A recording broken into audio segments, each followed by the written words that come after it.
Hello, my name is Cory Richardson, and today I'm going to be looking at the editorial, A Bold Plan to Prevent Homelessness by the New York Times editorial board. I'll be pointing out three specific ways that I disagree with the way that the editor presented their argument, and make suggestions about how it could have been done better or written better.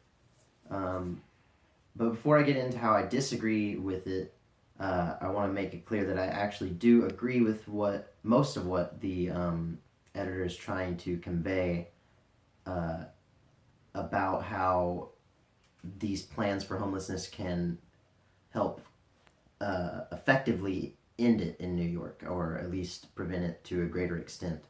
So I agree with a lot of that, but what I disagree with is just kind of the way they went about telling about it. So firstly, I disagree with the editor's choice of an opening sentence.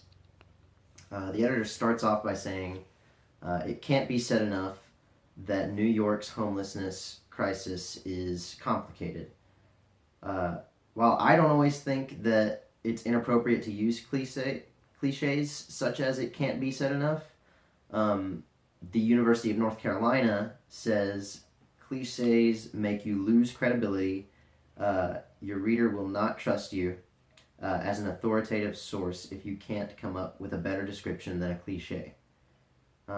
So, for a professional editorial, the author should have been more direct with the facts by saying things like homelessness leaves so many people on the streets per year, or homelessness affects blank percentage of families per year in New York City. Saying something like that would have been better to get the audience's attention and kind of sucked them in more. The second thing I disagree with is when the editor contradicts themselves. The Oxford Dictionary defines a contradiction as a combination of statements, ideas, or features which are opposed to one another. This is clearly not a good practice for making an argument. The editor spends a great deal of the article saying things about how the New York City shelter system doesn't really work. It is not an effective means of preventing homelessness, and it's definitely, they go on to say, like, it is not cost effective at all. But despite saying all that stuff, kind of trashing the shelter system in New York, they go on to say the homelessness crisis certainly won't be solved by blocking City Hall's shelter plan. So saying this kind of contradicting statement only confuses the reader, and so the editor should have just left that out altogether, or maybe not spent so much time in the article talking about how they didn't like the shelter system. Finally, the third thing I disagree with was the editor's use of fluff in the last paragraph, or in the last few paragraphs.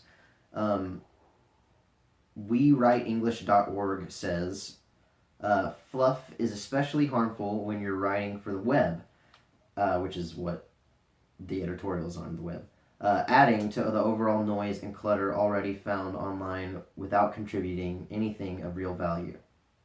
So after talking about all the interesting ways that New York plans to end homelessness, the editor decides to give the reader a lot of hard-to-understand information about the mayor's accomplishments in buying up like old properties and things like that I guess he plans on using for making new housing developments. But believe me when I say that I'm making it sound much more interesting than the editor was able to. So again, they should have just left that out altogether. It's better to have less paragraphs with no fluff than a lot of paragraphs with a lot of fluff. In conclusion, I made 3 points of disagreements in the editorial and gave 3 solutions that would have improved the article. Thanks for watching. Have a nice day.